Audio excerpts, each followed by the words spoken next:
क्या सुहानी थी वो शाम जब तुम्हारे देश से दूर पढ़ने जाने की मुझे खबर मिली थी।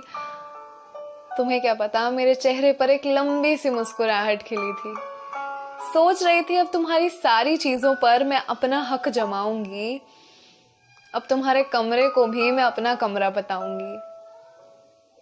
मगर एयरपोर्ट पर जाकर जब वो गाड़ी थमी तो क्यों लगा मेरे सीने से एक धड़कन फिसली। तुम तो मेरे पास से बैठी थी, मगर तुम्हारे होते हुए ही तुम्हारी ना मौजूदगी का वो पहला एहसास मेरे सीने में चुभ गया था। तुम्हारे जाने की खुशी ने मुझे इस कदर मशरूफ कर रखा था कि तुम्हारे जाने के बाद मैं तुम्हें याद करूंगी, ये सवाल मैंने खुद से पूछा ही नहीं था।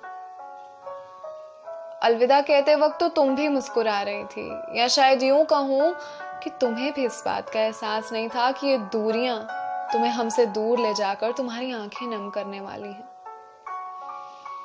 तुम्हारे जाने की जो खुशी थी ना, तुम्हारे जाते वक्त तो मेरे साथ ही थी, मगर जब मैं घर लौटी तो वो खुशी यूं खो गई मानो तुम उसे अपने साथ ले गई हो। अब तुम्हारी ये मेरी चीजें छीनने की आदत कब जाएगी? तुम्हें पता है, मैं आज भी तुम्हारे कमरे में जाकर तुम्हारे होने के एहसास को बहुत ही कम मात्रा में महसूस कर पाती हूँ। सोचती हूँ कि तुम पलंग के इस किनारे सोती थी ना, आज मैं भी यहीं सोती हूँ।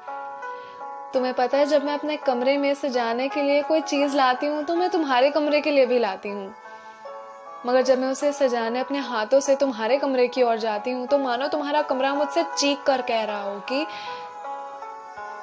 फेंक दो इन सब चीजों को बाहर, महज उसे बुला दो जिससे मैं संवरता हूं।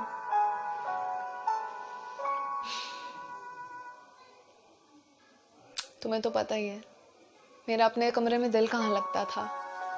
तो मैं तुम्हारे कमरे में आ जाया करती थी, फिर हम ढेर सारी बातें करते थे और याद है अंत में हमेशा हमारी लड़ाई हो जाया करती थी।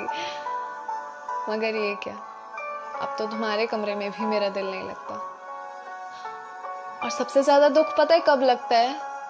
जब सोचती हूँ कि ये दीवारें थोड़ी अब मुझसे उलझेंगी और ना ही माँ से मेरी शिकायत करेंगी और ना ही तुम्हारे कमरे में पड़ा वो पलंग मुझे इस जमीन पर झटक कर कहेगा चलो अपने कमरे में। तुम्हें पता है, मैं तुम्हें खुद में महसूस करती हूँ जब मुझसे आकर कोई कहता है कि मेरी शक्लो सूरत बिल्कुल तुम्हारे जैसी है।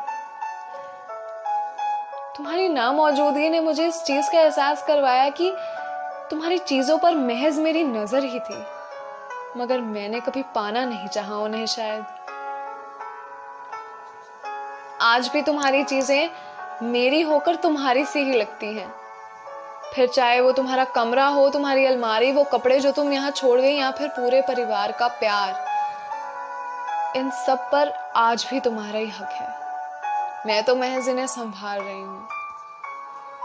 अच्छा बताओ, जब तुमने वहां जाकर अपने बैग्स खोले तो क्या किसी बैग के एक कोने में तुम्हें हमारे बचपन की यादें मिली जो मैंने चुपके से तुम्हारे बैग में रख दी थी? वो यादें बहुत कीमती हैं और मुझे वापस चाहिए, तो तुम उन्हें वापस करने आओ जल्दी।